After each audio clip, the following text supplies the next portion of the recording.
వాస్తవానికి ఎలాగుందంటే సహోదరుల మధ్యలో ఎలాంటి ప్రేమ బాంధవ్యాలు ఉండాలో అలాగ ఉండకపోతే ఇది నీతి కాదు. అది విశేషమైన.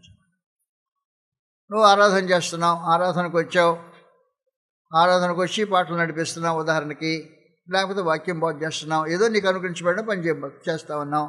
ఆ టైంలో నీ సహోదరునికి నీకు విరోధంగా నీ సహోదరునికి, నీకేం లేదు నీ సహోదరు మీద విరోధంగా, నీ సహోదరునికి విరోధం ఉంది నీ మీద, అది నీ జ్ఞాపకం వచ్చింది. జ్ఞాపకం వస్తే ప్రసంగం చేయటం మానేసి వెళ్ళిపోయి సహోదరునితో సమాధానపడు.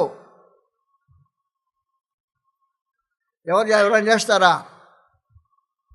చూద్దాంలే, ఆడు నా దగ్గర రావాలని నేను ఆగిరిపాటం ఏంటి, నాకు గత విరోధం చేసిందనే ఈ లాజిక్ మాట్లాడుతుంటాం. కాబట్టి దేవుని రాజ్యంలో నీతిని గురించి మాట్లాడినప్పుడు ఆయన ఏం చెప్పాడంటే, మొట్టమొదటి సహోదరత్వం మధ్యలో